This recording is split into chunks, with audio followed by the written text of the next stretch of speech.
একটা সন্ত্রাস কায়েম করার জন্য ভাঙড়ে নতুন করে শওকত মোল্লার নেতৃত্বে গোটা ভাঙড়ে যারা পুরনো তৃণমূল কংগ্রেস আছে তাদের উপরে আক্রমণ করা চলছে।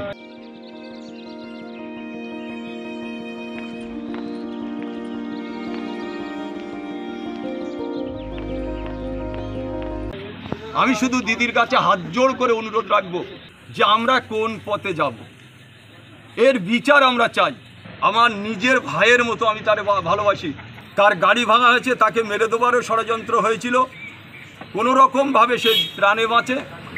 যে অফিসটায় আমি ভোজেরহাটে বসি সে অফিসটা পর্যন্ত গুড়িয়ে দেওয়া হয়েছে। আমি শুধু আজকে একটা কথা অনুরোধ রাখবো মাননীয় মুখ্যমন্ত্রীর কাছে যে আমরা এই দলটা করব কি করব না। আমরা তৃণমূল কংগ্রেস করতে গিয়ে সিপিএমের কাছে রক্ত ঝরেছে, আমাদের অন্য দলের কাছে আমরা মার খেয়েছি। আজকে যিনি এখানে এসে অবজারভার বলে যিনি দাবি করে এলাকার যেভাবে সন্ত্রাস করছে, আজকে যারা মেরেছে তারা কিন্তু কেউ ভাঙড়ের ছেলে নয়। আরাবুল ইসলাম বনাম শওকত মোল্লা, তৃণমূলের গোষ্ঠীদ্বন্দ্বে ফের উত্তপ্ত ভাঙড়।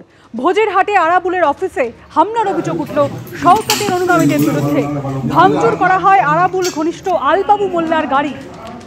আরাবুলের অভিযোগ, বৃহস্পতিবার ভাঙড়ে কর্মী সভা করেন ক্যানিং পূর্বের বিধায়ক এবং তৃণমূলের ভাঙড় বিধানসভার পর্যবেক্ষক শওকত মোল্লা। শওকতের উপস্থিতিতেই সভা থেকে আরাবুল এবং তার ছেলে হাকিমুল ও আরাবুল ঘনিষ্ঠদের হুঁশিয়ারি দেওয়া হয় বলে অভিযোগ। আরাবুলের দাবি, এরপরেই গতকাল বেওতা 1 নম্বর গ্রাম পঞ্চায়েতের ভোজেরহাটে প্রাক্তন তৃণমূল বিধায়কের অফিসে হামলা হয়। পোলেরহাট থানায় অভিযোগ দায়ের হয়েছে। শওকত মোল্লার প্রতিক্রিয়া এখনো মেলেনি।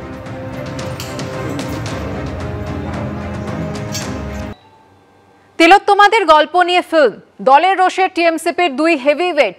আরজিকর কাণ্ড নিয়ে শর্ট ফিল্ম সাসপেন্ড করা হলো রাজন্না হালদার এবং প্রান্তিক চক্রবর্তীকে। আরজিকর কাণ্ডের প্রেক্ষিতে তিলোত্তমাদের নিয়ে শর্ট ফিল্ম।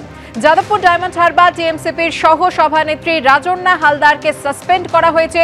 সেই সঙ্গে সাসপেন্ড করা হয়েছে রাজন্না হালদারের স্বামী টিএমসিপির রাজ্য সহ সভাপতি প্রান্তিক চক্রবর্তীকে। প্রান্তিকের পরিচালনায় আরজিকর কাণ্ডের পটভূমিতে আগমনী নামে শর্ট ফিল্ম।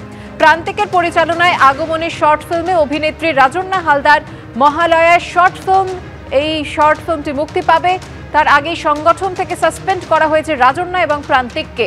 দলের অনুমোদন ছাড়াই শর্ট ফিল্ম অনির্দিষ্টকালের জন্য সাসপেন্ড। দল বিরোধী কাজের জন্য সাসপেন্ড জানিয়ে দিলেন টিএমসিপি সভাপতি ত্রিনাঙ্কুর ভট্টাচার্য। আসার কথা জানিয়ে ফিল্ম তৈরি করেছিলাম, কেন সাসপেন্ড তা দলই বলতে পারবে। টিএমসিপি থেকে সাসপেনশন নিয়ে প্রতিক্রিয়া প্রান্তিক চক্রবর্তী। সাসপেনশনের পরেও মহালয়ার দিন শর্ট ফিল্মের মুক্তি হবে জানিয়ে দিয়েছেন রাজন্না হালদার।